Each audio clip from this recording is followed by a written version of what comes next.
প্রধানমন্ত্রীর অনুষ্ঠানে বাধার অভিযোগ এবং রাজ্যের 27শে জানুয়ারি একাধিক জায়গায় অবরোধ এবং মিছিলের ডাক দেওয়া হয়েছে। রাজ্যের একাধিক জায়গায় বাধার অভিযোগ উঠছে প্রধানমন্ত্রীর অনুষ্ঠানে। প্রধানমন্ত্রী নতুন ভোটারদের সঙ্গে ভার্চুয়ালি কথা বলতে চান, সেই অনুষ্ঠান ঘিরেই এবার বাধার অভিযোগ উঠছে। যেখানে রাজ্যের একাধিক জায়গায় বাধার অভিযোগ উঠছে, প্রতিবাদে 27শে জানুয়ারি মিছিল এবং অবরোধের ডাক দেওয়া হয়েছে। এই রাজ্যের বিভিন্ন জায়গায় প্রধানমন্ত্রী নরেন্দ্র মোদীর অনুষ্ঠানে বাধার অভিযোগ উঠছে।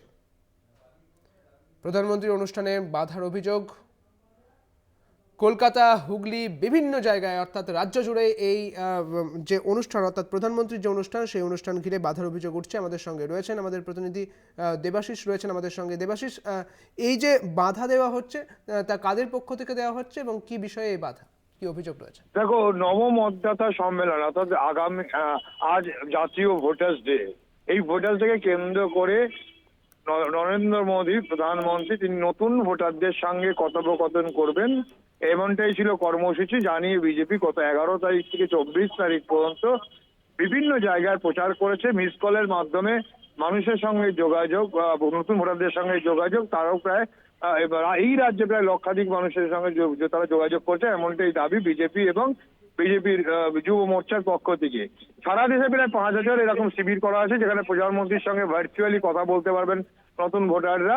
আর ঠিক সেই মর্মে রাজ্যে প্রায় 450টি এরকম শিবির করা হয়েছে, এমনটাই দাবি বিজেপি এবং বিজেপির যুব মোর্চার।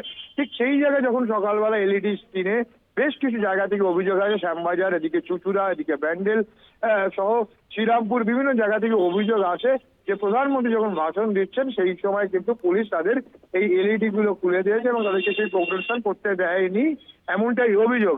যার মর্মে কিন্তু ইতিমধ্যে আমরা দেখেছি শ্যামবাজার পাঁচমাথার মোড়ে সেখানে কিন্তু তমগ্ন ঘোষ অর্থাৎ উত্তর কলকাতার তৃণমূল ওখানে বিজেপির যিনি সভাপতি, সেই তমগ্ন ঘোষ, তার সঙ্গে পুলিশের বচসা হয় এবং এরকম বেশ কয়েকটি জায়গায় এরকম বচসার কথা এবং পুলিশ বাধা দিচ্ছে, এমনটাই অভিযোগ করে। যদিও পুলিশের পক্ষ থেকে জানানো হয়েছে যে সেই জায়গাগুলো কোনো অনুমতি নেওয়া হয়নি। অর্থাৎ যেমন বিজেপি কর্মীদের দাবি যে প্রধানমন্ত্রী ভাষণ দিচ্ছেন অথচ ভাষণ শুনতে দেওয়া হচ্ছে না বা সেই কর্মসূচি করতে দেওয়া হচ্ছে না, পাশাপাশি পুলিশের বক্তব্য যে নিয়ম মেনে যে অনুমতি নিতে হয় সেই অনুমতি নেয়নি।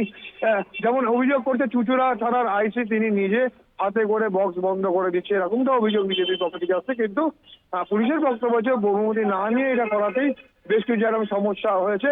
আর এছাড়াও দেখা গেছে বেশ কিছু জায়গায় কিন্তু তারা সেখানে ইনডোর অর্থাৎ ভিতরে প্রধানমন্ত্রীর সঙ্গে এই নতুন ভোটারদের কথোপকথন, যে কথোপকথনে কিন্তু প্রধানমন্ত্রী 1 কোটির বেশি নতুন ভোটারদের সঙ্গে, অর্থাৎ যারা একদম নতুন ভোটার প্রথমবার ভোট দেবে তাদের সঙ্গে কিন্তু যোগাযোগের এই যে কর্মসূচি বহু আগে থেকে বিজেপি নিয়েছিল এবং বিজেপি যুব মোর্চা ওটা সফল করার দায়িত্ব ছিল সেই তারা নিয়েছে। এবং সারা দেশ জুড়ে প্রায় 5,000টি এরকম ক্যাম্প শিবির হয়েছে, যার রাজ্যে 450 শিবিরে এরকম ব্যবস্থা করেছে বলে বিজেপি সূত্রে খবর।